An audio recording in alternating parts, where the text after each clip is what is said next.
And we are live, ladies and gentlemen. Welcome to the Sling'N Lead podcast. I'm TJ. And I'm Kat. Yeah, there's a bit of a hesitation there, buddy. I thought you forgot your own intro. No, I was deciding whether to be a dickhead and unprofessional or to actually like do something of use. And I mean, two things can coexist. They can. I'm also trying to bring up YouTube because I forgot part of my job was to manage YouTube comments and watch shit and pay attention to what people have to say. Mm-hmm. Just can't take you anywhere. Man, I've been on the range and out in the white mystery machine all day and doing shit. Yeah. Yeah. I like your Peaky Blinders hat though. That's pretty fucking rad. Thank you. Yeah, like any responsible husband, I tried one of these things on and my wife thought it was hot, so I bought 3 of them.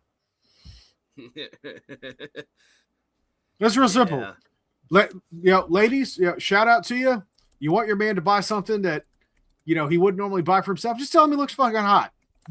It works every time. Lie through your teeth. Yeah, if you have to. Only in my case. That could backfire though, because she'd be like, "Oh yeah, honey, you look great in that mankini."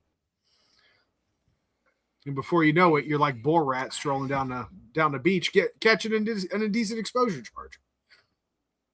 I love how we're the same dude. Hey, I'm gonna drink my liquor and wear my green hoodie and have a beard and sit in my basement. Well, yeah, copy paste, bitch. That's the way it works. Copy paste. Although I am not drinking a beer, mine is purely a seltzer water. Mine's Willet and seltzer. Mm. Oh fuck, so heavy on the Willet, as it turns out. Yeah. Yeah. Yeah. You got that going now? You good?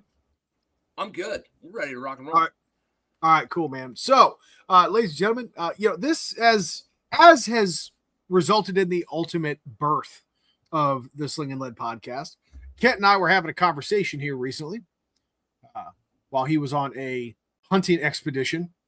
By that, I mean he was 15 minutes away from his house, sitting in a ground blind at a moderately private gun range so that he could try to harvest a deer. Kent, why don't you share? Yeah, no, you did. You did. I mean, James had to go out there and kill it for you. I mean, frankly, I've never seen you with a deer. I also noticed how you were not in that picture, so I'm beginning to think that the deer doesn't exist. I digress. Hold on. We're going to get thrown off of the YouTubes. Yeah, thanks for proving my point. Yet a picture of a dead deer, and you're not in it. That's my rifle. Who do you think? I don't like you. A lot of rifles look like that, buddy. Ay. It's AI. Apache Frank. What's up, Frank? Don't change the subject. Look at me. Right here. Okay. So, it was a very, very, very, very, very remote hunting trip in the wilds of West Shore Sportsman's in Lewisberry, Pennsylvania.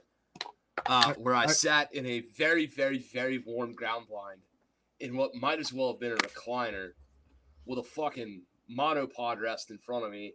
308, there's a deer, thwack. That's the short version of the story. The long version is I spent 23 hours in a ground blind glassing my ass off because I had a wide field of view in front of me of all kinds of shit. Mm-hmm. Realizing, well, for one thing, just how inadequate at defending myself I would have been in that little area had I not had glass. I couldn't have PID'd shit. I couldn't see anything coming from any direction. I had to have glass. Like, that was it. If you didn't have binos, you were worthless out there. And the other thing I really had time to sit and ponder on was just, like, how much of a crossover there should be between hunting and civilian self-defense and, law enforcement and military use and all that kind of stuff. And how much sometimes there is or is not. Dan just checked in. Simon just checked in. What's up, guys? Yeah. Hey, Simon. So, Simon's coming to class next Friday, he tells me. So that'll be fun. We are successfully draining Simon's fun bank account. Between that and weird guns from HK, like, Simon's little fun account keeps just getting drained, and then he keeps having to go take more pictures and put them on the internet to fill it. So he didn't consider the conversion rate of the currency. That's a good British joke. I like that. You're welcome. So anyway, I just kind of sat and thought about the way this goes. So normally as gun instructor guy, what I hear a lot is a fella comes to me and says, man, I've been shooting my whole life. I've been hunting my whole life. I've had rifles my whole life. My daddy taught me hunting, outdoors. And now I believe that prepares me to carry a gun. Right? So, like, I take my hunting skill and I immediately am going to apply that to civilian self-defense.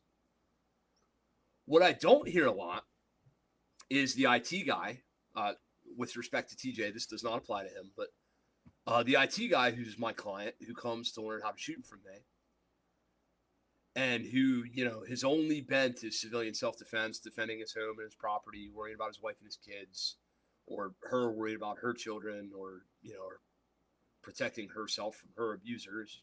Like, it usually goes one of those kinds of ways. And then we end up in a conversation where we go, you know, maybe I should apply some of this civilian self-defense shit I'm learning to hunting. I don't want to say never, but we rarely see it go that way. We see the redneck hunter guy think that just because he's a redneck hunter guy, he can immediately use guns to protect himself. Shooting since I was knee-high to a grasshopper. You can't tell me nothing. Something exactly like that. We don't often see it go the other way. And I'm sitting here thinking, you know, maybe it should. And maybe there's validity on both ends of that. Because I'm not and guys, like, the coolest game animal I've ever killed is a 370-pound black bear in Canada. That is the pinnacle of my game animal excellence. I am not Steve Ranella. I'm not some backwoods genius guy. I'm a way better fisherman, fly fisherman, hiker, camper, sort of outdoorsman than I am the big, successful big game hunter dude. I'm moderately successful. I filled the freezer. I've done some good work there, but I'm not, like, amazing at it by any stretch. But what I will tell you is this: force on force makes me feel a certain type of way about shooting. Like when you're shooting other humans, and guys, for the newer folks in the chat and stuff like that, or for the folks that are hearing this kind of thing for the first time, I'm talking about a training evolution. Marker rounds used to shoot other people purposefully, sort of like paintball for grown-up gun instructors and gun students. Super expensive paintball. Yeah. Right. So that shit gets you kind of going a little bit, gets your heart racing just a touch. I've never felt the same way doing that as I have shooting a big game animal. Anytime I've ever shot a deer, anytime I've ever shot a fucking, fucking goose, anytime I've ever shot, the time I shot the bear, I mean, like the feeling you get when you're shooting a live fucking mammal, a coyote, something like that, that level of actual adrenaline dump that you feel is way more valuable to me than even that force on force feeling. Force on force at first might have felt new, and it might have put me in that place. But quote unquote buck fever, as it were, if you can put your reticle where it belongs and make one crisp shot with actual buck fever going on, let's be frank, you might be worth a fuck on a gun. Like, you might actually have some skill. If you can combine that with a zero that's better than a fucking paper plate at 50 yards. So Lewisberry, PA, West Shore Sportsman's, if you go down to the Dollar General down there in Newberrytown, they'll tell you them sons of bitches are out of paper plates. Like, every hunting season, all paper plates disappear from the Walmart shelves. All the 30-30 disappears from Sportsman's Warehouse. And next thing you know, there's an army of orange-hatted dudes coming up to the range, and they're going to put a paper plate at 50 or 100, and they're going to fill the tube full. Crack, rack, crack, rack, crack, rack, 3, 5, 7 shots, depending on what that tube holds. And if 70% of them bitches hit the paper plate, good enough. They're going to call that rifle zero, and they're going to go. Guys on this feed right now will sit and obsess all afternoon over, the finest details in their zeros. And, homeboys have been killing deer out on the farm with guns that I would not even consider to be zeroed for like ever, right? Smoothbore 20 gauge, a smoothbore 20 gauge with a rifled slug. It's not zeroed, right. Kent. What are you talking about? Right. It's 4 inches high, 4 inches left, 7 inches right. We're fine. The fucking paper plate's got like a hit there, a hit there, a hit there, and you're like, I feel like Jesus might have got under that one and went and blew it up into the plate. So like, I don't know, man, but they leave and they're good with it. You get a guy in the middle. The perfect dude isn't on here yet. Like the guy who's the epitome of the guy I want to be in this realm is our buddy Cam. Oh God, yeah. Cam's a very successful hunter, right? Very good at big game hunting, and is calling 400-yard headshots on doe with a 300 blackout. Yeah, Sniper right. Sniper instructor guy, military background, all that kind of stuff. The whole story. We all know the Cam story by now, or at least most of our listeners. And here's this dude, he's now crippled and all that, and that's sad, but my man's out there with a hand and 2/3 of a hand, just smoking animals with very precise shots, understands all his trajectory and his external ballistics very well, knows what his guns can and cannot get away with. He's stacking them in the fucking freezer. And then he's got that like little awesome wheelchair thing he's got. So he like dragging deer is easy for him. He just goes out and hooks the winch to him and fucking drives him back. In all fairness, he did tell the deer that they had 20 seconds to comply. Comply, citizen. Right. So sort of if we look at like where there could be some intermingling, I think hunting is a great way for a civilian defensive shooter to learn what they might actually be capable of under some level of duress and stress. Now, we don't have to go sit in a ground blind and spend 23 hours in one weekend and freeze our dicks off and be cold and tired and frustrated.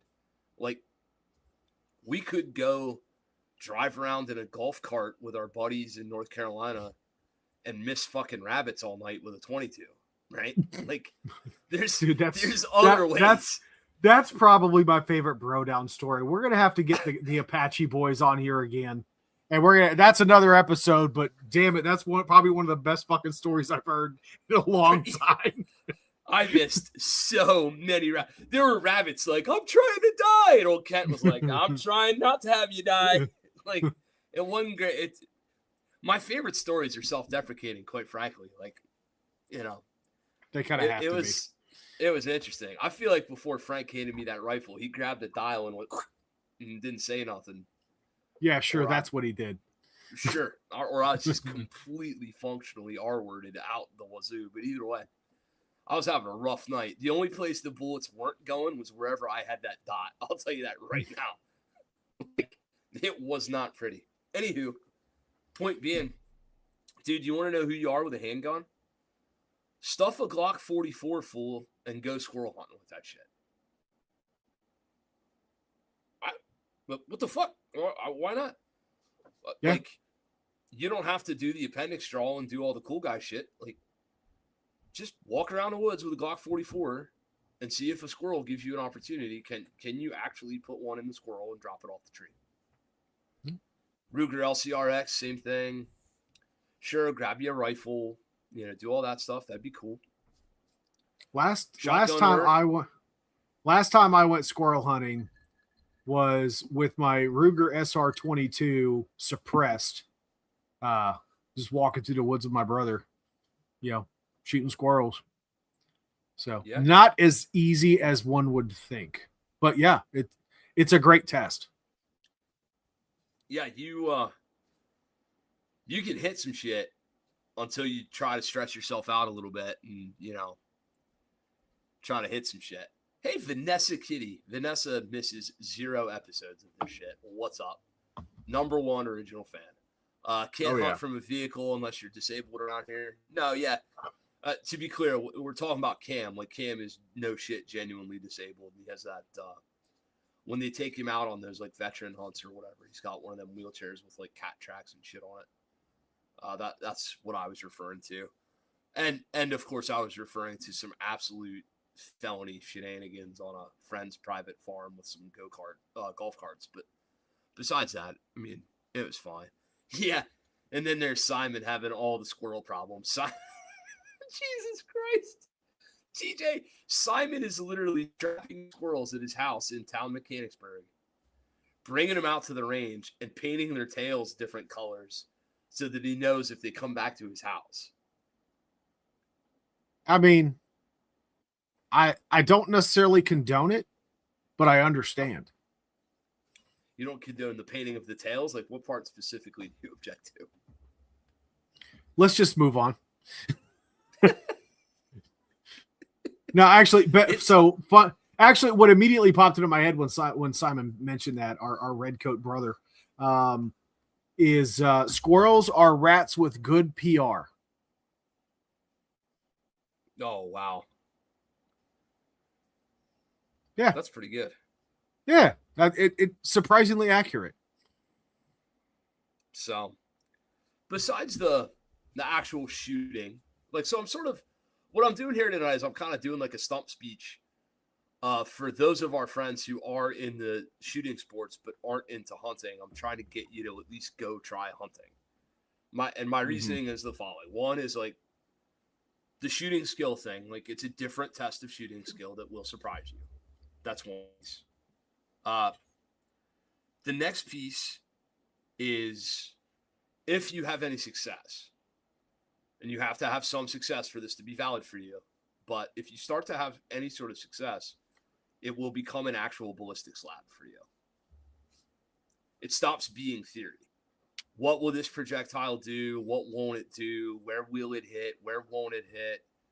What does it look like when I have to shoot on a slightly upward angle? I have to remember to aim slightly low, but then I've got 100-yard zero. So I need, like, where exactly does your reticle need to be? What's your projectile gonna do on the body of an animal? Not just, through some cardboard or through some paper or whatever like that. Is this self-defense thing all that it's cracked up to be in terms of ammo? Something I'm really, really, really destined now to do is I'm going to shoot a game animal with all my self-defense ammo. Okay. I'm going to shoot a game animal with some flight control and see how that, like, what does this do to this animal? I think you'll be the first person in the world to use buckshot on an actual buck. I don't think so. I'm going to put some 147 grain gold dot or 124 grain gold dot into a deer and see how that works out for me. I don't find that to be unethical, right? Like, I think that might be the bare minimum. Like 9 mil out of a 4-inch barrel might be like pushing it, right? But that's about where I can feel comfortable there. I wouldn't go 38, but I would go 357 out of a gun. Damn sure 10 millimeter. I intend to shoot. Mm-hmm. Defensive loads. And something else I'm going to do is I'm going to get one of these Ruger American Ranch guns all set up. And I'm going to shoot some 77 grain, or I guess it's 62 grain Spear 223 or 556. The defensive the sort of home defensive projectiles. I'm going to put one of them into a deer, right? Now, if you're the Bass Pro dude, listening to the hunting podcast guy, if you're listening to Ranella or whoever all the time, let me be clear.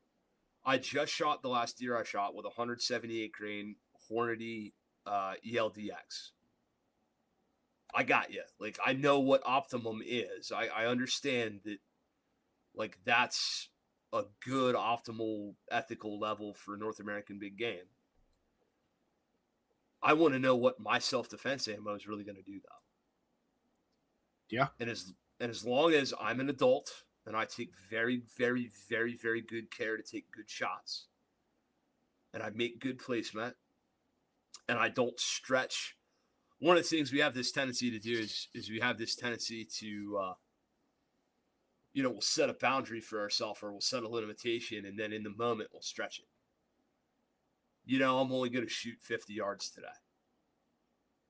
And then you'll see something at 69 yards and you'll go, well, no, man. Like we had an agreement, right? We told ourselves what legit was going to be. We should stick to it.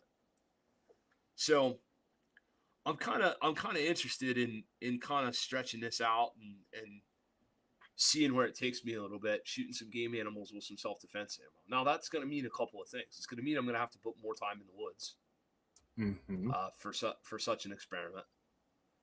And it's also going to mean that, I might be moderately disappointed with my results sometimes. I might be doing some tracking. It might not work out optimally for me. I would submit Kent as the guy who started hunting with archery tackle. I don't care how good of a shot you make. There's a high probability you're going to need to learn how to trail blood. Right? Yeah. All makes you a better fieldsman, hunter, outdoorsman, however you want to label it. I think it's worth, though, just kind of circling around here because your stump speech is going very well, but just to kind of bring people back to the center here on what we're trying to convey.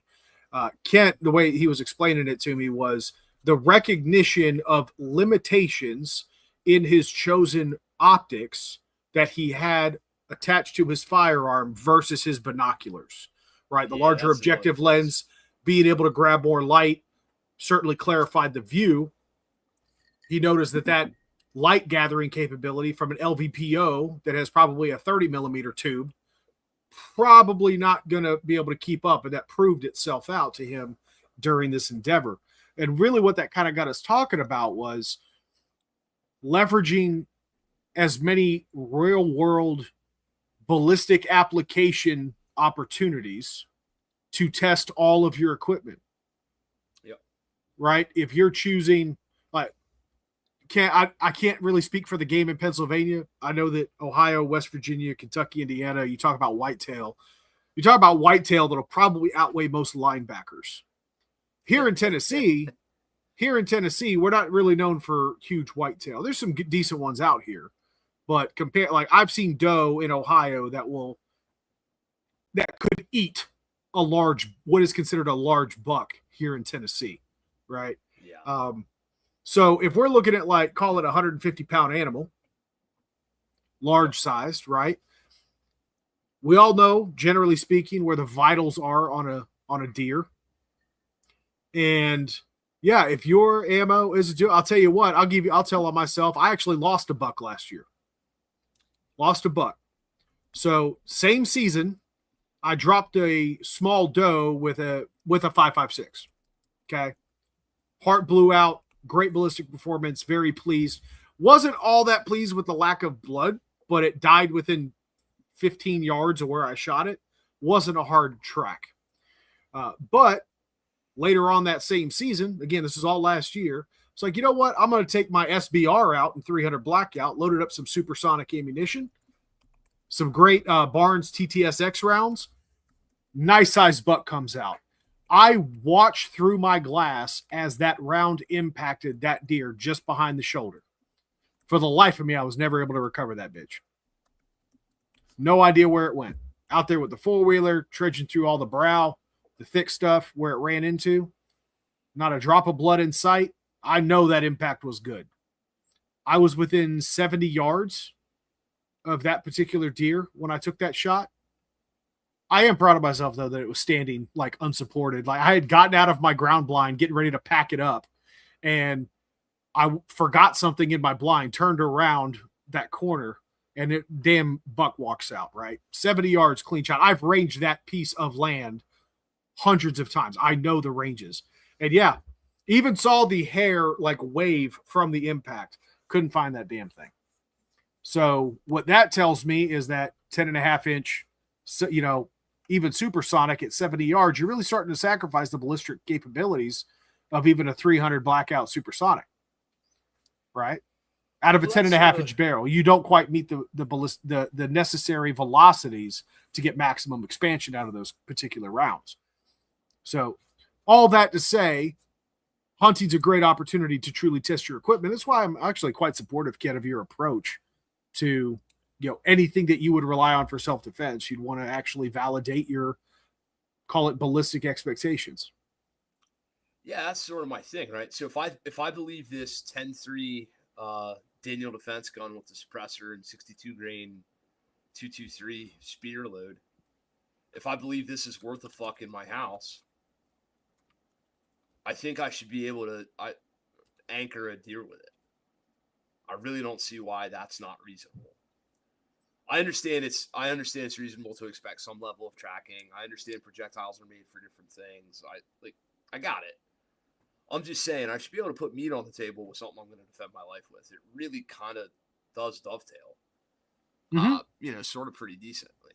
Now, in terms of talking about the gear testing portion, this is the other place in hunting that I really do want to talk about, and I do have experience in this. This last example is not the place that I've got experience in it, but if you're walking around with a bunch of cool guy outerwear and all the latest and greatest and all the companies and all the stuff, and you really don't have an understanding of how to layer that shit and how to dress it properly, and you can't be in the woods of Chattagee, Vermont, for example, where I spent a fucking 6-day moose hunt kind of thing.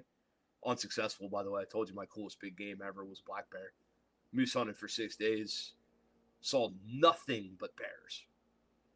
Just like a conga line parade of bears, just like bears with their hands on other bears' shoulders, just da da da da da bear, like doing that shit, like all bears. The moose were fucking like they got on Moose Book and they're like, yo, there's bears out here, we're out. Like they just pieced. But dude, I spent probably late November, late September, Vermont, whatever that was, like cold temps, rain, shit. Hunting's a great gear test. Is this shit really gonna like dudes are on the interwebs talking about how I've got this in my survival pack, bro. You do, huh? Go spend 3 days in the woods. Just go spend 3 days in the woods hunting a deer. Put it on and go walk around in the woods and sit someplace for a little bit. Tell me how that shit works for you, because maybe it don't work the way you think it does. So that's one piece of it. Like, the hunting is a great place to kind of test the what do you keep in your truck, and what do you keep in your bag, and what do you keep on you, and how do you understand how to use all your stuff. Like, go actually outside and take your gear outside and try to use it. Dude's fucking, I'm going to ruin my camera angle, but I got a whole basement full of cool guy shit down here. That's all neat. But, like, do you ever take it outside and do anything with it? Or do you just have it? And if you just have it, then you really don't know how it's going to work until it's time to use it. And if you're, like, cool guy, tactical, fantasy, fucking, oh, there you go, Cam, headlamps, right? Like dudes have illumination and shit like that. Like, they have no idea how this is actually going to work in field. But somehow they're going to reach in for that. Like, when the Democrats come to fucking take over, when the Chinese come to take over, when whoever's coming, like, in whatever your fantasy fucking end of the world apocalypse now fucking thing is in your head, if you have never tested your shit on, like, a leisurely October hunt, that, like, if it goes to fuck, you could always just walk back to the truck and leave. Like, let alone one where you're like, you take the truck out, you get snowed in, you set up the rooftop tent, you live there for a couple days, and you put in some serious work getting the fuck out. Like, you're all of a sudden going to rely on this, on, like, behind, like, the cedar closet full of cool guy shit that you have no idea. Mm-hmm. Now, those of us in the industry, like, we get other opportunities, a 2-day class in November will give you an idea of whether your cold weather gear works or doesn't. Like, that's a thing. That's it. Well, I mean, hey man, that's the thing, right? Teaching rifle with Justin Payne will absolutely test whether your stuff's waterproof or not. Because every time Justin touches a rifle, it fucking pours. Like, so if I'm teaching with Justin, you just best know, like, it's about to shatter rain. Fucking stuff like that, guys don't even really think about. But they'll spend hours and hours on YouTube and podcasts and blah blah blah and fucking well, this guy says this Arc'teryx fucking dippity-dappity fucking dude all day is the sliced bread awesomeness of outerwear. And they'll have $700 worth of jacket, and it's not dirty. I don't know what we're doing. Like, we're sort of in like a fantasy band camp dress up world where we're pretending to take our stuff out, but not actually putting use on it. How do you LARP as a hunter? Oh, bro, yo, there's lots of dudes like the sick gear and all the stuff. But like, if your knife ain't got no blood on it ever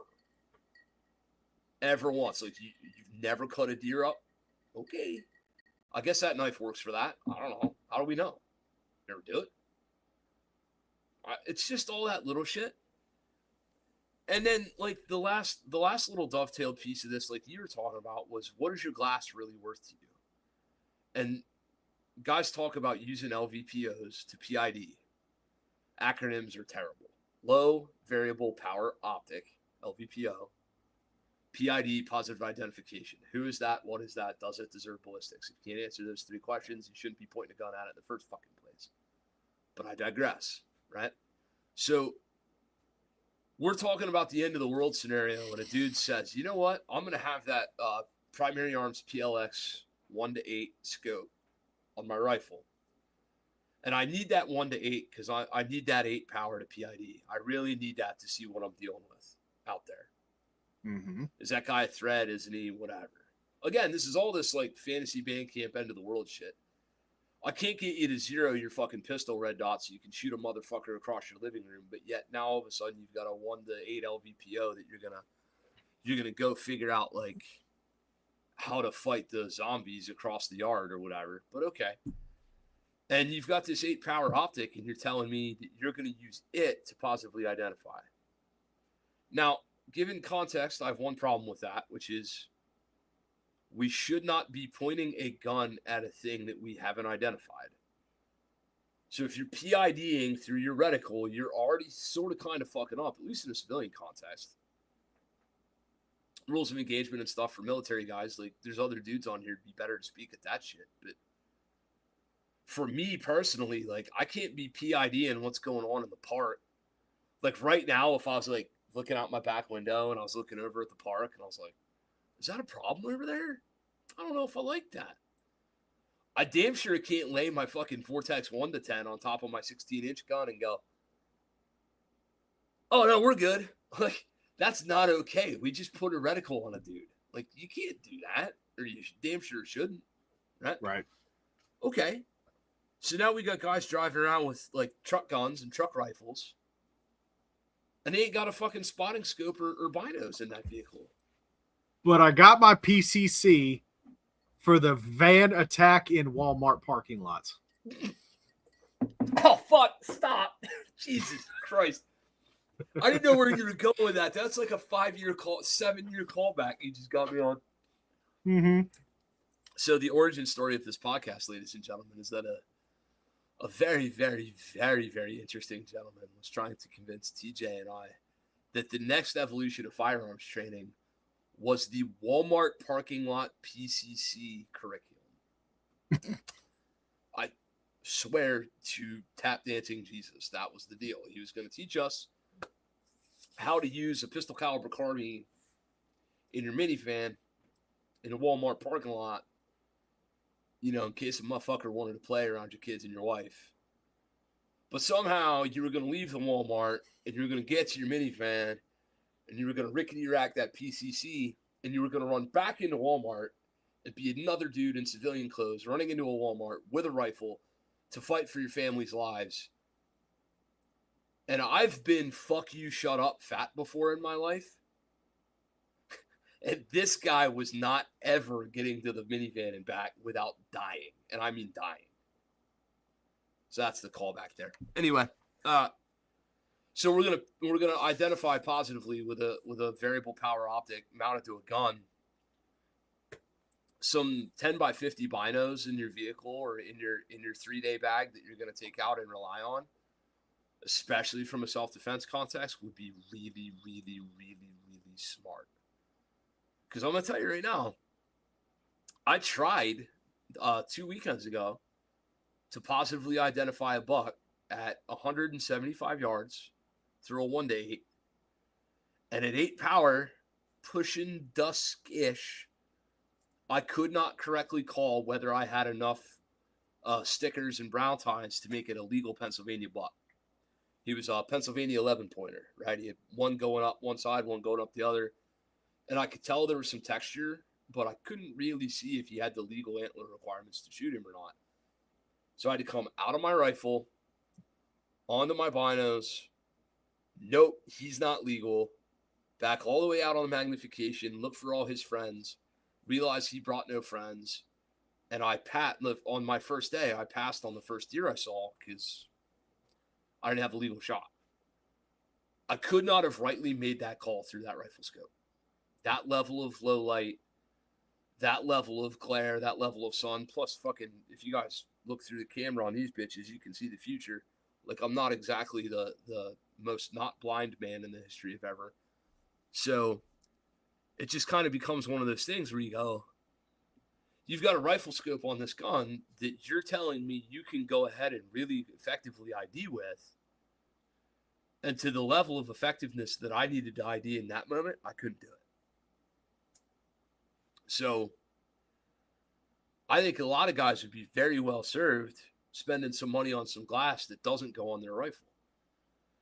Clearly a competitive shooter knows a spotting scope's a good idea. Competitive shooter knows that, or even a dude that just, like, if you're going to do any serious long range work and you're going to print groups on paper and figure out where you're at 3 and 4 and 5 and 600 yards, or what you're doing on steel, like, spotting is a good idea. At that point, we've got something that's mounted to a tripod and nice and big and hefty and big wide objective lenses and a ton of zoom. I'm talking 10x 50 field of view, or 50 objective, excuse me. So a 10 by 50 kind of set of binos goes a long way for you. If I would not have had those 10 by 50 binos, even, in our little, gun club hunting environment, Pennsylvania, like, you don't get long shots on game animals generally. Most of the game animals I've ever, like, big game, under 20 yards, right?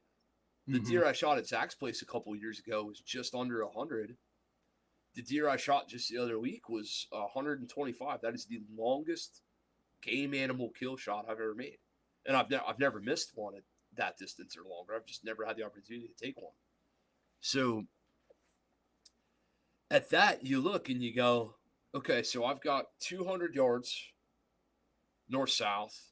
Well, okay, I've got 200 yards east and maybe 300 yards north-south. Spotty timber, brush, terrain undulations, a gun range down the middle of me. All kinds of dips, crevasses, and shit like that for deer to go find themselves in. If I didn't, like, I was literally sitting in the blind, breaking my eyes down, listening to, like, a podcast or something, giving my eyes 5 minutes of rest, and then on the 5-minute mark, looking up and doing the same bino sweep through the whole fucking area in the same order so that I could catch some kind of movement or discrepancy or difference or something like that. Without binos, I would not have been successful. Just straight up. I would have not, with naked eye, I would have never seen that deer. And I damn sure would not have been in the optic on the rifle, like, robotically looking around for deer. Like, they do that shit in the movies. It makes no sense to me. That's not how that's going to work at all. The only other saving grace for me in the moment was the fact that I just so happened to have been, like, trading off and doing deer drives and stuff with a guy. So in the moment, I was actually sitting in the blind bullshitting with a gun club buddy of mine who happened to be like, yo, is that a deer? And it gave me the opportunity to look up and do what I'm describing. But if you don't have that sort of glass and that sort of stuff, you don't really know what you got. Not to mention, like, what's your truck really set up to do? Like, guys go out and talk on the internet again about, like, oh, if it ever got real fucked up for me, I would just grab my guns and my kids and my wife and them and throw some stuff in the truck and go out live off the land for a couple days or like something. Other than throwing the ground blind and shit in my truck, I did not prep my truck to go hunting. Now, I have the luxury of running a firearms training business. My truck's a little ostentatious. It's got a rooftop tent on the top of it. It's got all the gear on the sides of it. It's got a deck system. It's got a lot of places for shit. I had everything I needed in that vehicle to properly field dress and then properly later butcher a deer. The only nicety that I ended up using at my home that I wouldn't have had if I'd have had to truly do it in the field was I went ahead and used the Sawzall to like cut the lower legs off and shit. But guys talk about like, hey, I'm going to go out and survive off the land. Like, do you even have a knife that's worth a fuck? Do you have a knife that's worth a fuck? Your Leatherman ain't going to cut it, bro. I mean, they're cool. They do a lot of shit. But, like, do you have knife skills and do you have a knife that's worth a fuck? Simon on here, and Simon got to experience something he never experienced before. He got to see a dude cut up a deer. Sawzall go burr, bro. I mean, we made quick work of that deer. He helped me out. No, it wasn't some fucking 800-pound cow. But, like, still. I've seen guys fuck around longer trying to dress out a couple squirrels. Like, if you don't have that and you haven't been taught that, and in your heritage or in your family or in your life experience, that's like not present for you. Thinking that you're going to take your next evolution, like the civilian self-defense thing goes bad, and now you're going to like protect your family and your community and your home and your homestead and all this like trad wife and traditional husband shit guys are talking now and girls are talking.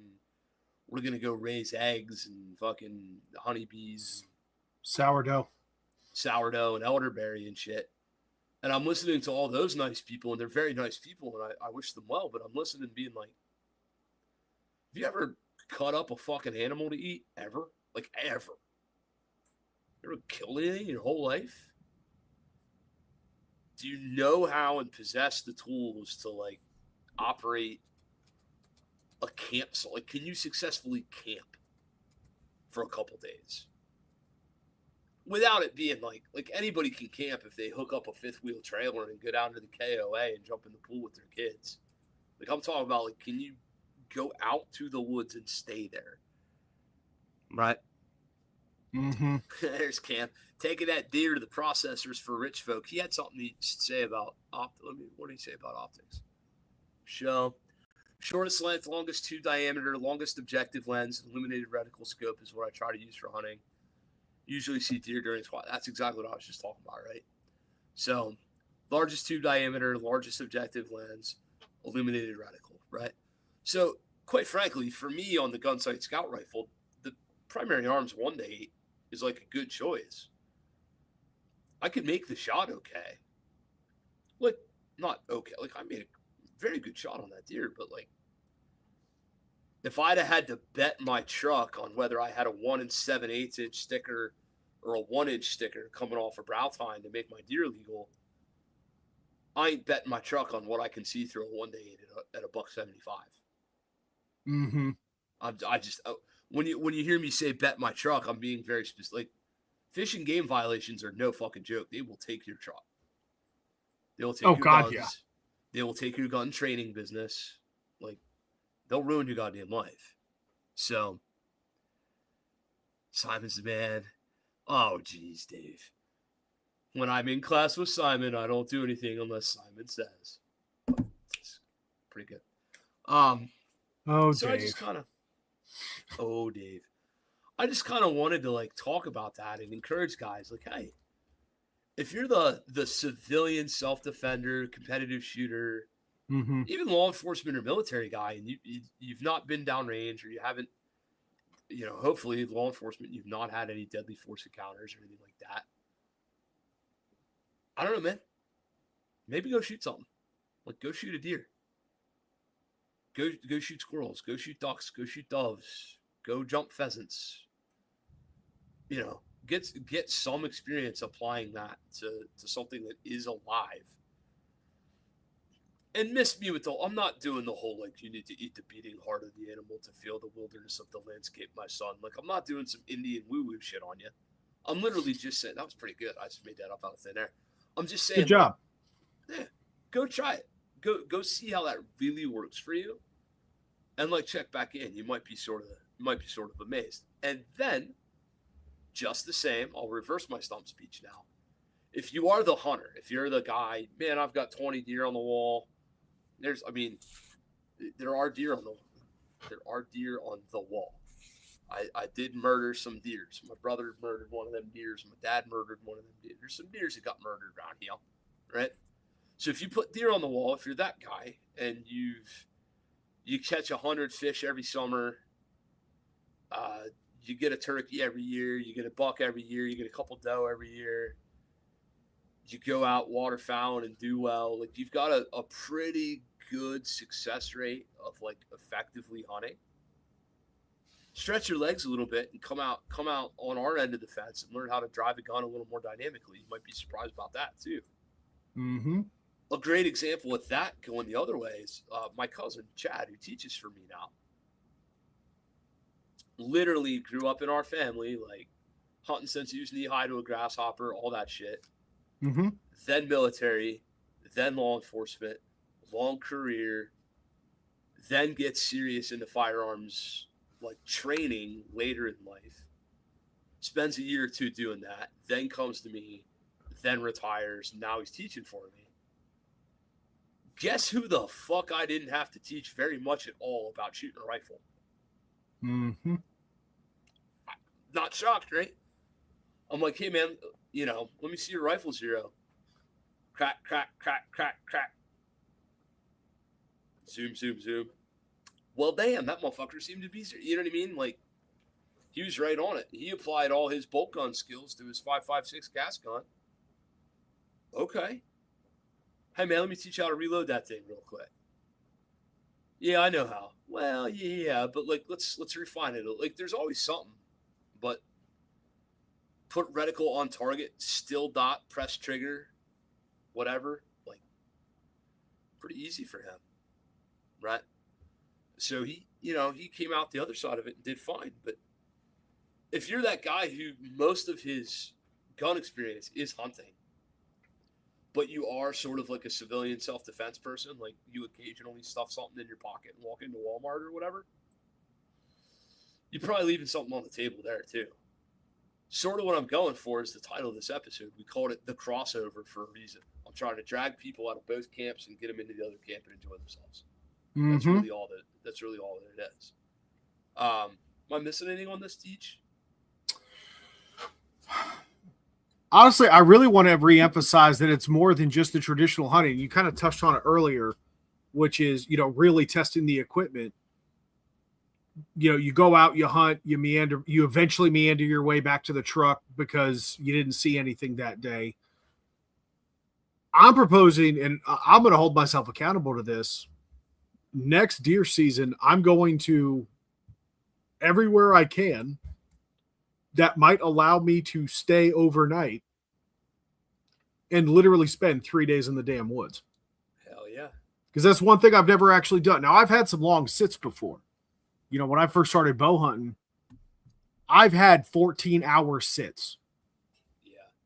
Right? First of all, destroys your back. But, yeah, like, really test it out.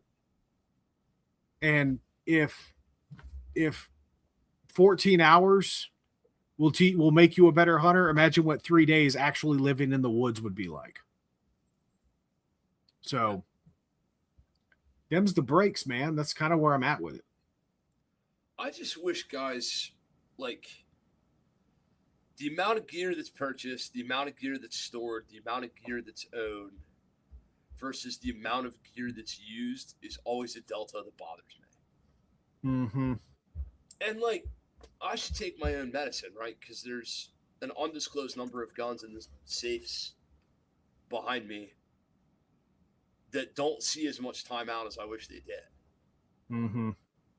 There's fucking snowshoes back there that haven't been broken out since I lived in Vermont. There's you know, a done up Jeep with all the shit on it to go off roading that hasn't seen an off road trail in 8 months. But like it's seen some, you know what I mean? Like we've done it, we have that experience. I just wish guys would go out like, oh jeez, Dave Brown. You know, I just wish guys would go out and have those experiences. Because what you'll find out is a lot of the stuff that you're relying on doesn't work. It either doesn't work for you, doesn't fit right, isn't set up right, whatever, or like it objectively doesn't work well. For example, I can give you a great for instance. A lot of people come out into the woods with like ski gear for hunting. Like they're like, oh, I'm gonna stay warm, so I'm gonna wear these like LLB and REI, Healy Hansen sort of ski gear setups. That shit's loud as a motherfucker. Mm-hmm. Like you might as well be out there tapping pots and pans together. You just swish, swish, swish, swish every time you move. You know, that shit that don't matter at all on a ski gondola. Nobody gives a fuck your pants are loud when you're walking in and out of the damn base lodge. Nobody gives a fuck your pants are louder if you're on a 5-day like snow hiking expedition. Nobody gives a fuck. Nope. I gives a fuck when I'm trying not to spook a deer though. I give a fuck when I'm trying not to be discovered if I'm trying to like live out a little bit and get away from somebody who's coming after me kind of thing. Mm-hmm. You know, so your outerwear and all your gear like is generally purpose built. When you look at a company, what does Orvis make? They make shit for fly fishermen. Does it look cool around town or whatever? Do they have some like lifestyle pieces and shit? Sure. They make shit for fly fishermen. Are there dovetails there? Yeah, fly fishermen get fucking cold and wet a lot, and so do gun instructors. Okay. Mm-hmm. Healy Hansen, what do they make? Winter weather outdoor expedition grade clothing. What's that good for? Skiing, climbing, camping in the snow and in the wilderness, all that. I was going to say expeditions, but okay. Yeah. What's it not good for? Sneaking up on rabbits. Right? Here's the thing, though. A lot of the time, the hunting companies, they make outdoor gear that and outerwear that, as long as you don't care about the fashion aspects of it, that shit works great for a lot of shit. Mm-hmm. If you don't care that you're the gun instructor who's wearing hunting camo on the line when it's raining and wet, who gives a fuck? If you don't care that you're the guy on the ski gondola in camo getting made fun of, who gives a fuck? Are you warm? Yeah. Are you dry? Yeah. Can you move around? Yeah. So sometimes we should kind of think through a lot of those choices too. And then eventually you can inform after spending time outside, going out and doing this stuff, putting in the effort and the energy. You can make really good informed decisions about, hey, if I really had to pare this all down to like a very small kit to keep in a vehicle, you know, for me, sometimes I drive around in a vehicle owned by a Fortune 500 company. Like, I do like to have some shit with me in case it goes stupid on me and I have to walk home. But yet, it's a little ostentatious of me to have my 3-day bag hanging in the back of my work van. Like, kind of doesn't look right. So, like, what stuff can you get away with and have crossover with? Kind of would amaze you. But the only way you're going to really learn that is to go out and put in the work and get outside and try it. So, hunting, fishing, hiking, exploring. It's also a really great way to try some of this shit out. Hell, just scouting. Yeah. Just scouting, going out and seeing what you can find. just walking through the woods. No hunting intended, right? Or I should say, no application of ballistics intended. Yep. Even is that cold weather gear going to make you sweat like a hostage 5 steps into this thing, right? Because that's honestly one of the things. That's one of the things that kind of surprised me the most, right? And I learned this talking through you. Thankfully, I have a best friend who knows a thing or two about being, waist deep in the snow. I know that there's been plenty of times where I've spent good money on, warm clothing, quote unquote. And yeah, that shit might work good when you're actually moving, but try being in a ground blind for a couple hours when it's even at 30, 35 degrees, right? You're going to be pretty damn cold. So yeah. And then you talk to a guy like Kent, who's like, no, dude, you're overdressing, right? You need a base layer, a medium layer, and then an outer layer. These are the materials you should use. And that is it. I was warmer in Colorado with very minimal layers, far less than I wear when I'm hunting. And I was warm as hell. Like, I was fine. And we're talking like 4-degree temperatures because we went to Colorado. It was family vacation. We went in February. And yeah, pretty crazy. We should have turned that into an article. Like, his whole family was leaving Tennessee, going to Colorado for like a big trip, and they hit me up to be like, hey, what should we do, or what should we think about doing? And I dress them. Like, Charlie, you want these things? Kids, you want these things? Tej, you want, like, shit worked. Like, it but you don't get that. You have to live the life outside and go do the things in order to get that. Now, that's hard-won knowledge. Mm-hmm. You're going to make some fucking mistakes. Oh, dude. You're gonna overdress and then try to move and sweat like a Democrat in a voter fucking booth. Well, it wasn't as good as it could have been. You're gonna sweat like an Enron Democrat in New York. There we go. That was better. Something like that. I'm looking for 3 Democrat jokes tonight, guys. That's like kind of where I'm at. We have a quota. We have a quota. Just kind of go for it. Like, so you'll overlayer, and then you'll have to move a little, and you'll sweat your ass off. Mm-hmm. And now that you've sweated your ass off, now you'll have to sit, and you're done. You will freeze. You will get miserable. You will have to leave. You'll have to shut it down. And if you can't leave and you can't shut it down because you really are out there, you are in a fucking pickle. Like, you're headed for a bad place pretty quick. This is knowledge. Like guys go to SEER school and go take all different kinds of classes and training and outdoor stuff and do all this and that. I picked this up living in a ski town, working outside for a living, farming to a very small degree as a very young man, and like hunting and fishing and shit in the backwoods, and frankly getting rid of crap. You don't need a purpose-built, special, exact thing for everything you do. You just need like one set of stuff that works for 85 to 90% of what you do. Like, I do have some snow camo. I used to hunt in my snow camo in Vermont, like, pretty frequently. Mm-hmm.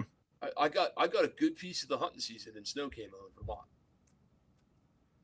One of my Facebook profile pictures is me with a bolt gun standing on the top of a ridgeline in Vermont in snow camo in the snow.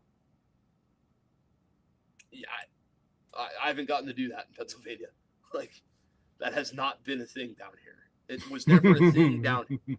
It was never a thing down here when I was down here as a child, like in my growing up life.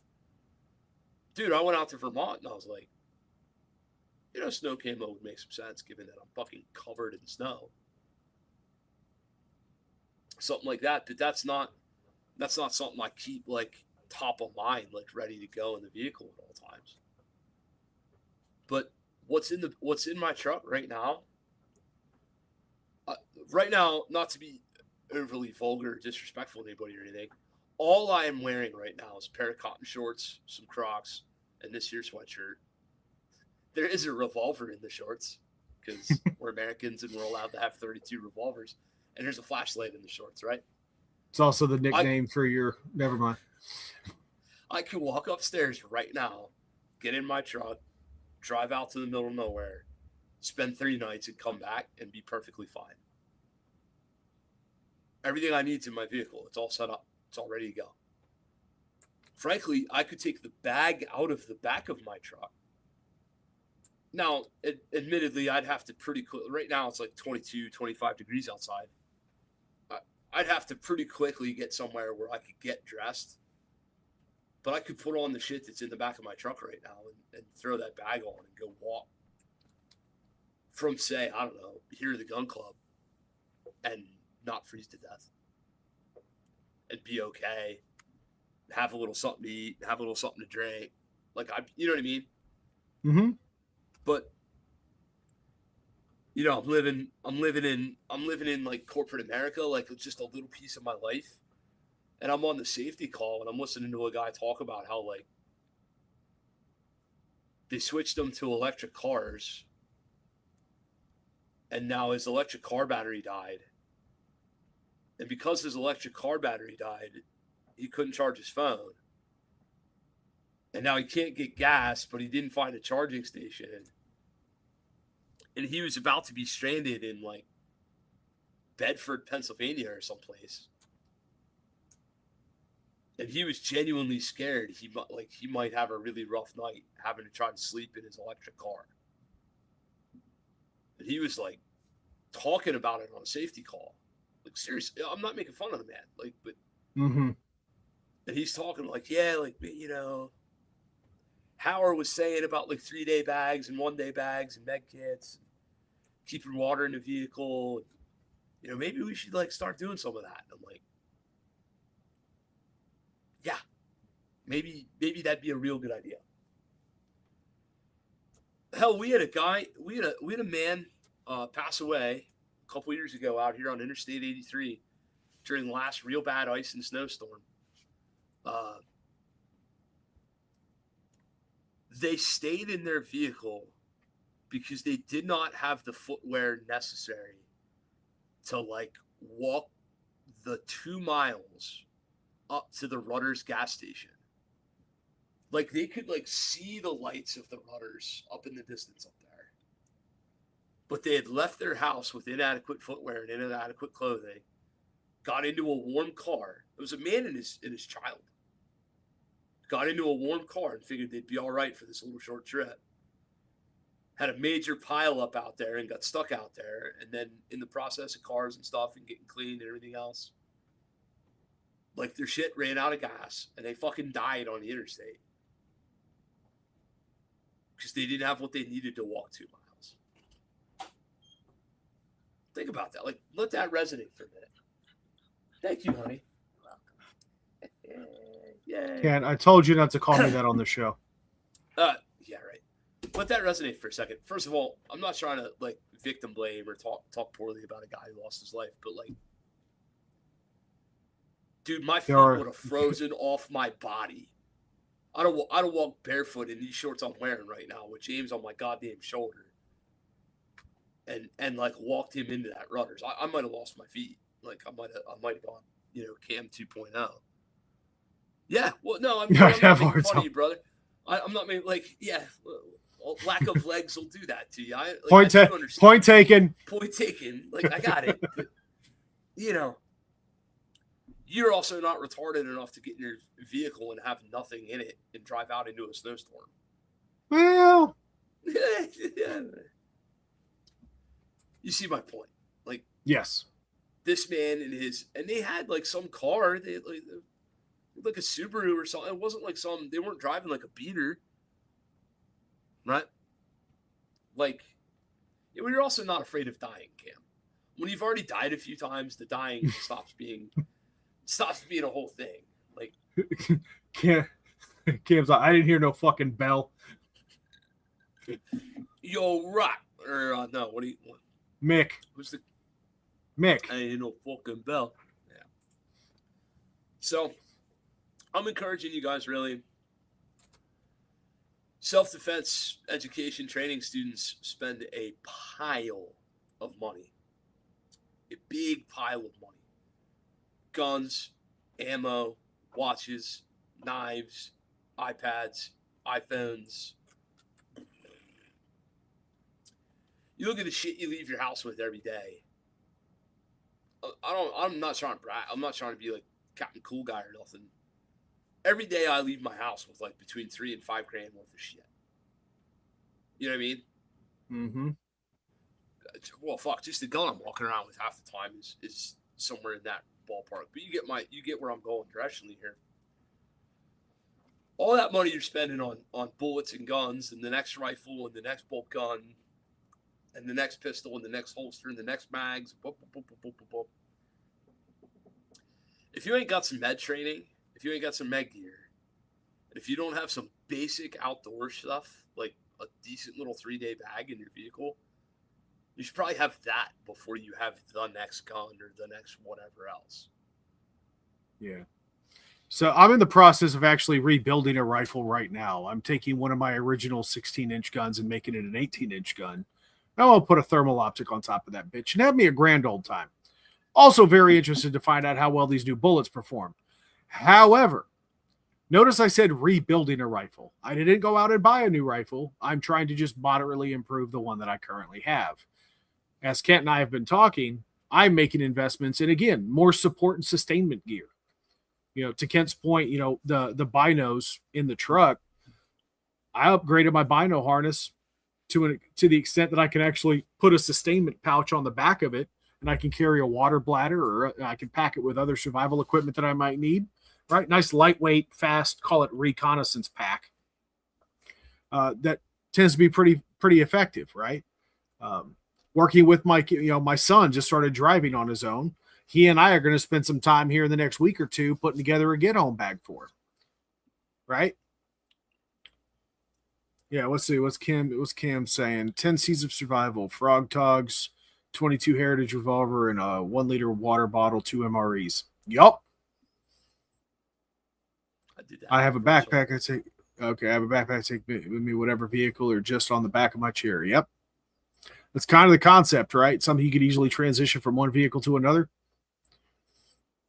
Well, he better have something he can transition from one vehicle to another, because at any one given time, there's 7 vehicles in his dooryard and half of one runs. Like, every time I see that dude on the interwebs, he's wrenching on a freaking car.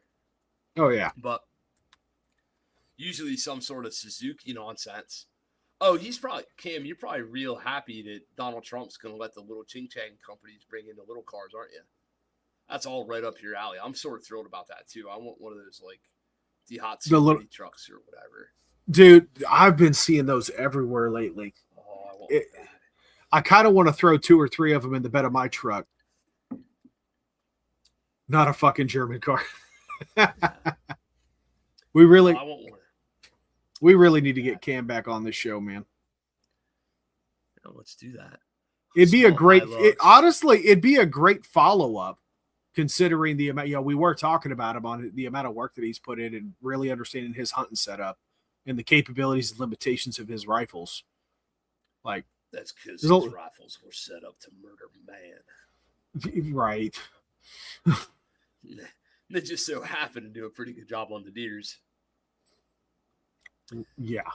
Him and I were talking shortly after my success, and he was like, yeah, man, it's, headshots on 400-yard does. And I'm like, no. I'm making no headshot on no 400-yard doe.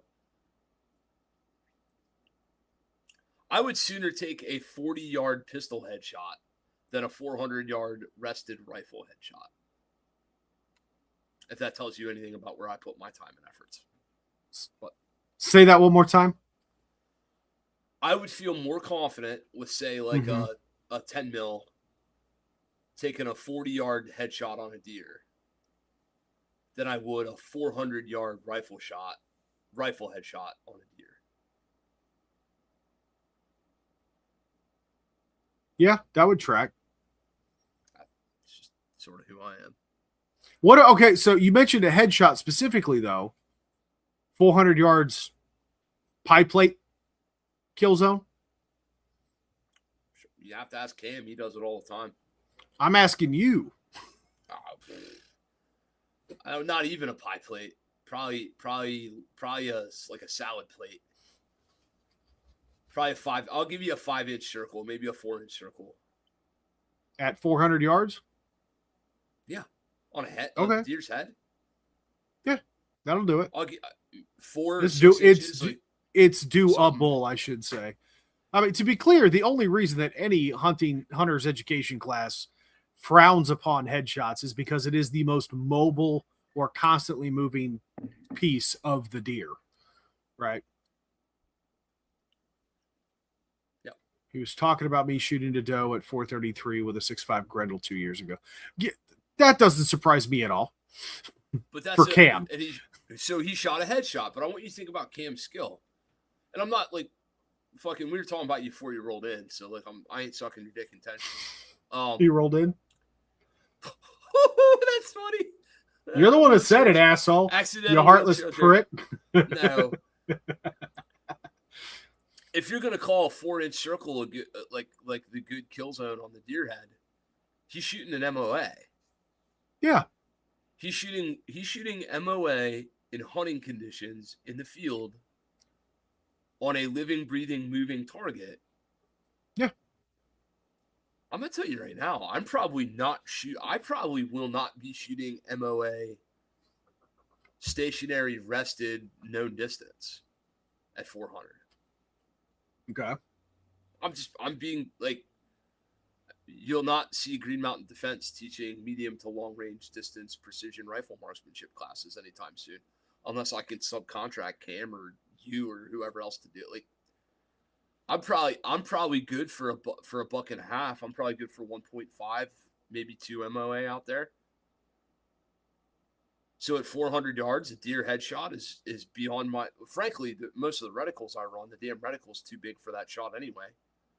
For one thing, like the damn reticle is going to take up more than you need to see to start with. But besides that,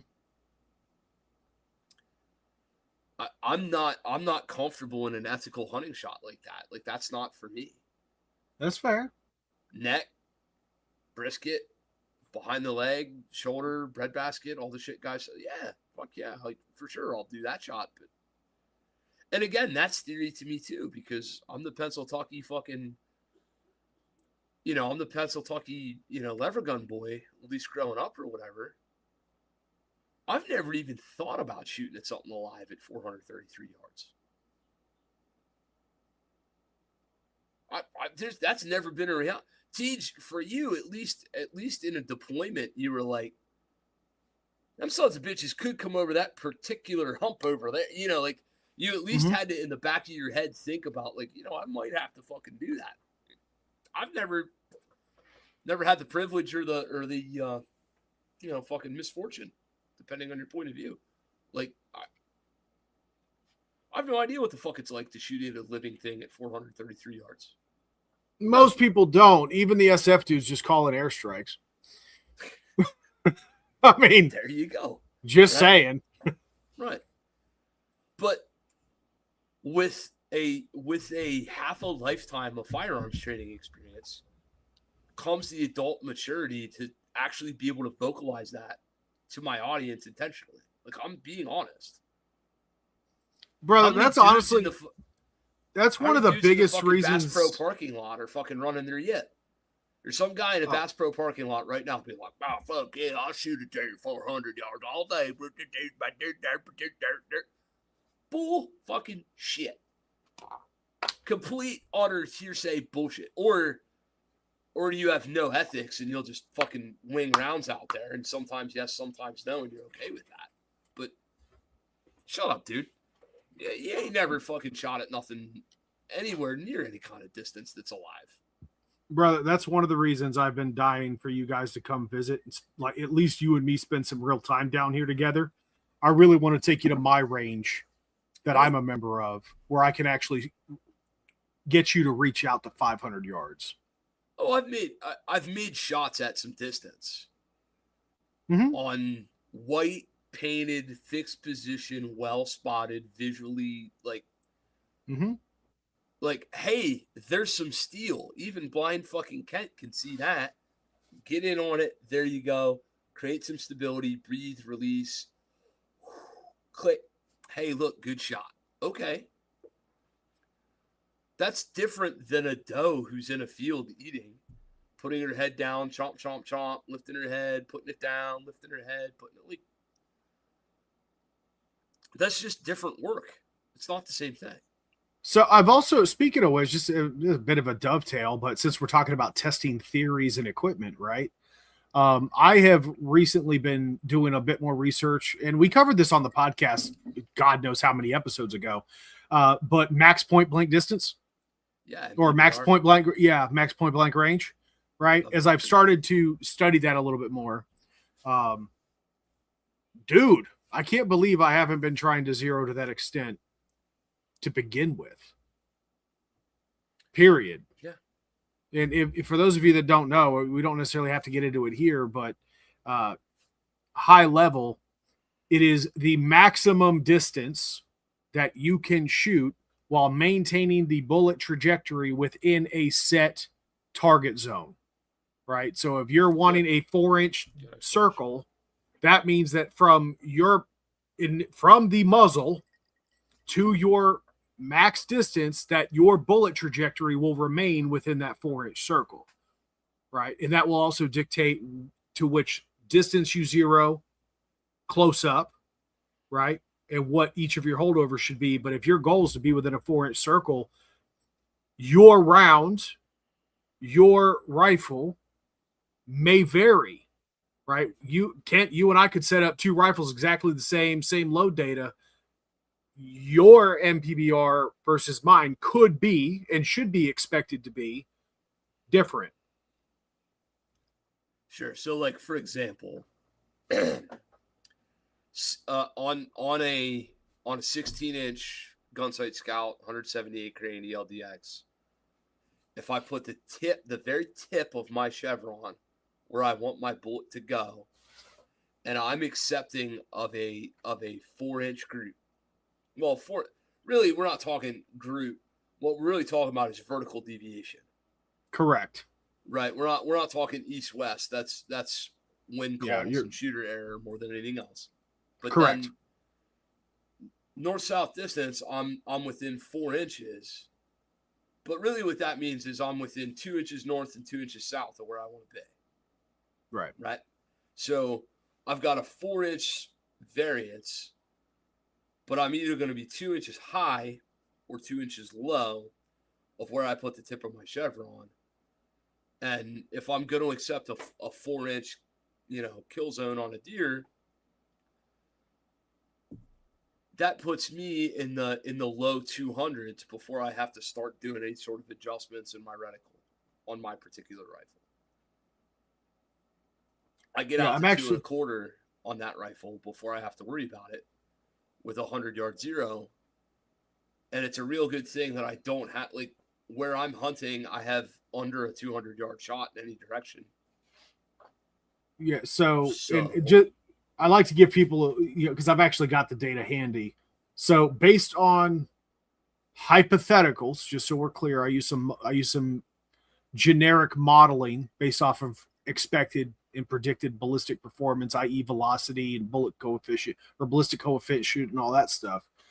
For that 18-inch gun with what I would hope to get in a velocity out of a 70 grain boat tail hollow point, solid copper projectile, or 100% copper projectile. It's obviously a hollow point. So 5.56 here, right? Yeah, 5.56. Yeah. Yep. So with a 50-yard zero, with a 1/2 inch or 0.6 inch impact height over point of aim at 50 yards, my MPBR will reach out to about 250. Now, the predictive modeling indicates that 250 would be approximately a minus 4-inch drop. Sure. So I know that about to 230 yards, I shouldn't have to hold over for shit. But that's right. a minus four. That's a -4 inch drop. So now you right. So I have -2 inches solid at 230 yards. Hey, look at me. I was 5 yards off. Yeah. All right. So there sort of becomes the point where it's like out to that distance. Like the hold I took on the deer at 125, he was about 40 feet in elevation higher than I was because he was like up the ridge line, right? Mm-hmm. So the hold I took was to go into 8 power, bury the tip of my chevron exactly where I wanted that shit to go, and then drop it about 2 inches. And the reason I dropped it about 2 inches is because when you're shooting at different elevations, if you're shooting like from down to up, from low to high, you're going to have some vertical deviation there. So you want to aim a touch low. So I buried it where I wanted it, then dropped it 2 inches, breathed, sent it, and like straight up bang flop. Like I really anchored that deer. Wasn't too fucking hard to anchor. It was the size of a half a golden retriever and a Malinois put together. Like it wasn't, it's not exactly like I killed Bigfoot, but still, like we know. Exact, right? So it was good shot placement. It went right where I wanted it to go. Working out that way, that's pretty cool. Like I'll take that. That starts to get a little. I get like as I'd have gotten further up the ridgeline, the further my shooting would have went where I was sitting, the higher I would have been shooting. Does that make sense? Mm-hmm. It would have just been further and further up the ridgeline.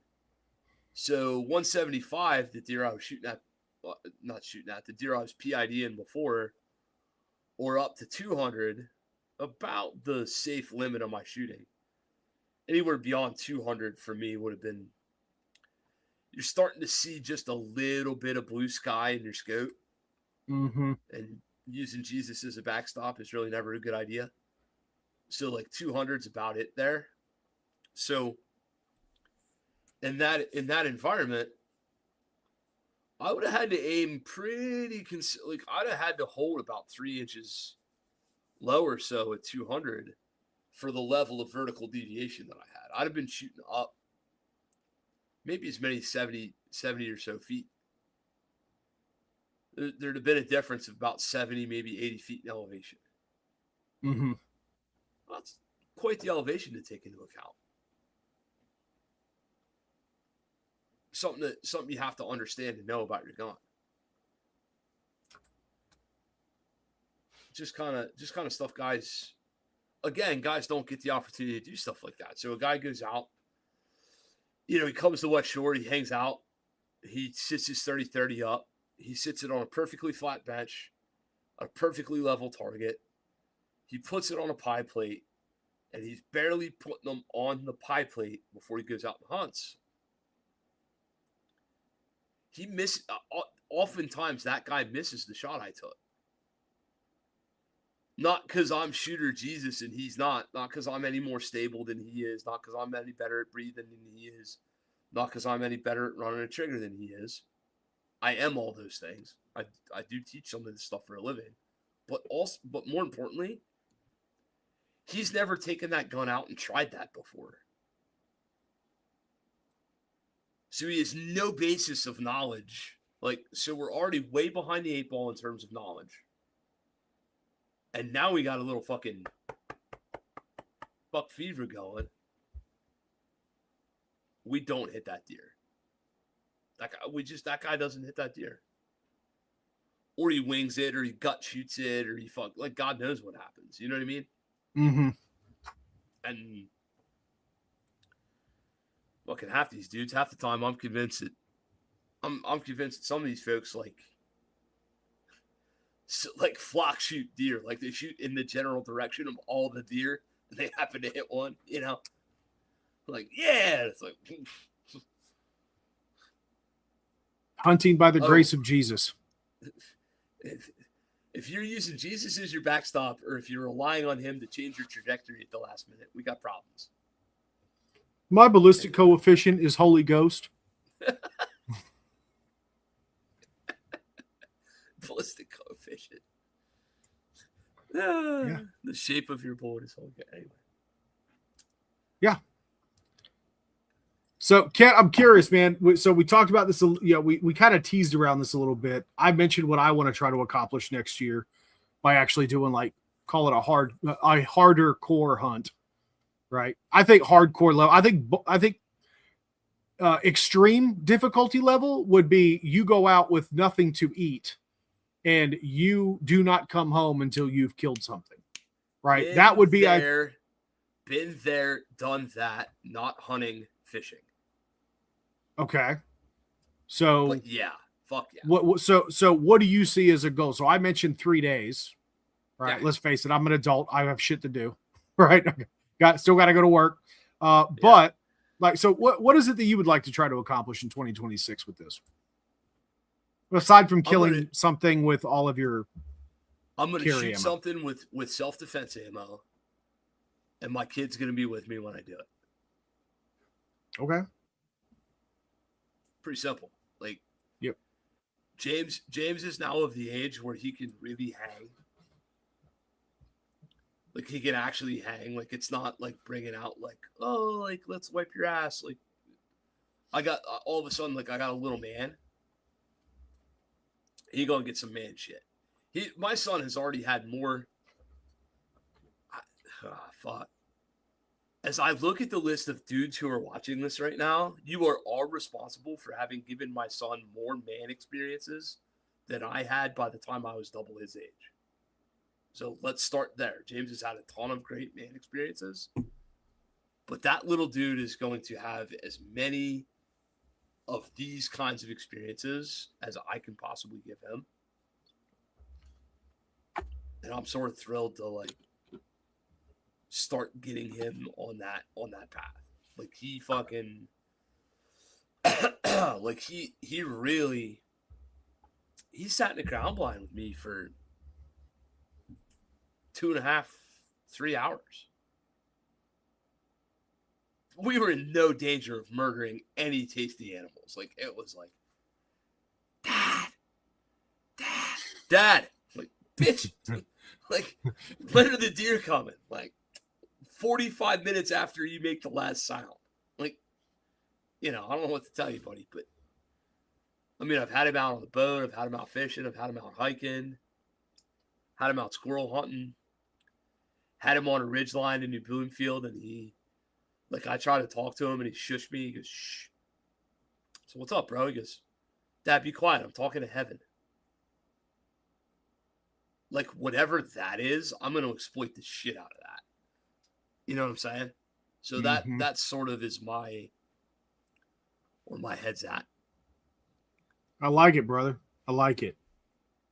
Now that I was all serious and heartfelt, fucking Dave Brown said something. It's between beer nuts and deer nuts. Beer nuts are around $1 and the other ones are under $1. I should have seen that coming, Dave. I should have seen that coming. You can't take him anywhere. Yeah, you can. I'll tell you exactly where you can take him. You can take him No, I can tell you. Well, I took him, or I tried to. The motherfucker beat me to the credit card. But I took him to Panera Bread just the other day. That's the extent of it? That's the best place you could come up with for Dave? You can take Dave to Panera Bread. He's a good boy. Okay, that's a safe place. Got it. He doesn't get in trouble. He doesn't stand up and do impressions to the fucking senior citizens that are there. Like, he's a good boy. Like, we managed to go have an accidental lunch date together just the other day, and he was a perfectly good boy. Like, if you've ever had a friend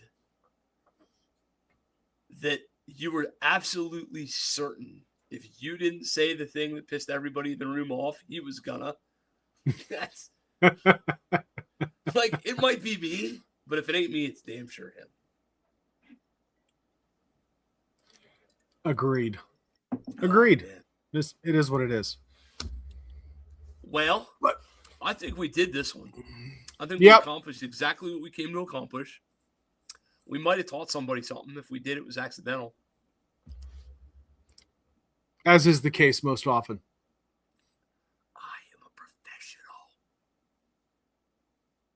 At what, we're still waiting to find out, but sure. I'm a professional firearms trainer, wrench turner, fucking college professor.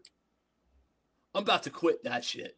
Real talk. Hey, I'm about to quit. Like, y'all are pissing me off. I'm this close. Anyway, subject for another time. Indeed. Yeah. All right. What you got in closing, buddy? GreenMountainDefense.com/training. If you'd like to get on the range, you know where to find us. We are fucking busy. We've got all your friends coming from all the faraway lands to come train here locally. We're on the road more and more and more and more every year. We're busy as fuck. We've got classes coming up. Why I'm losing my voice, I have no idea, but that's always fun for a guy who's got to talk all weekend. We're slammed. GMD.com/training. Get out, come find us. I would really, really, really, really love the opportunity to help you figure out if your theories are going to work for you.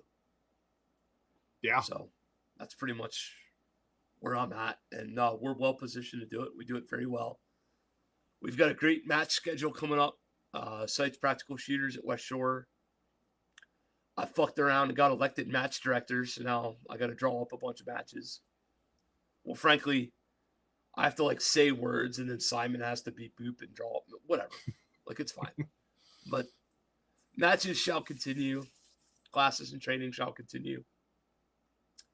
Another year of training director on the board at the gun club, so going to keep bringing in good stuff into here locally. Hit us up, please. Just stop talking about it and be about it. Come on out and do it. I'm more and more and more and more impressed and amazed every year at all the people who are willing to put in work. And if you're willing to come out and try, I'm willing to put my fucking... I lost my voice yelling at Doug and Patty tonight. Like, I'll for sure put everything I've got into you and help you figure it out. So give me that chance, and we'll go out and show you some shit you didn't know you were capable of. What about you? I think that's probably my favorite tagline that you have. Show you some shit that you didn't know you were capable of. I don't know. I don't compliment all your taglines very often, mostly because they're shitty dad jokes. However, once in a while you come out with a great nugget, man. I appreciate that for you. And I love you for it. As for me, you know, work's been great. We had just professionally in my personal life, we've had a gangbusters year. I've got a lot to be very thankful for, and a lot to celebrate with my team, my family, my friends. I've got no regrets going into 2026. I'm looking forward to where it's taking us. But more importantly, I'm looking forward to, as you kind of mentioned, as I start to smoke test my own skills and find out that I can do what I didn't know that I was capable of, taking my kid along with me, or both of my kids along with me, too, as long as they'll be able to tolerate it. Right? So really looking forward to it, buddy. We need to get out in the woods together sometime again soon. Yes, sir. But everyone, that's all the time that we have for this week. We thank you for your constant love, support, and patience while Kent and I continue to do our best to provide you with stellar content, stellarly mediocre content in the form of a podcast that is a passion of Kent and mine. We really appreciate you guys hanging out with us and spending some time with us. We've got more episodes coming. We, of course, do apologize for the hiatuses that we've had to take. But with that, of course, our affiliate links are still active. greenmountaindefense.com/affiliate-links. That is all the time we have for this week. Thank you. Until we see you again, take care of each other. God bless you. And get out and shoot. I'm not even going to do my whole, like, wait, I got more thing. Yeah, thank you.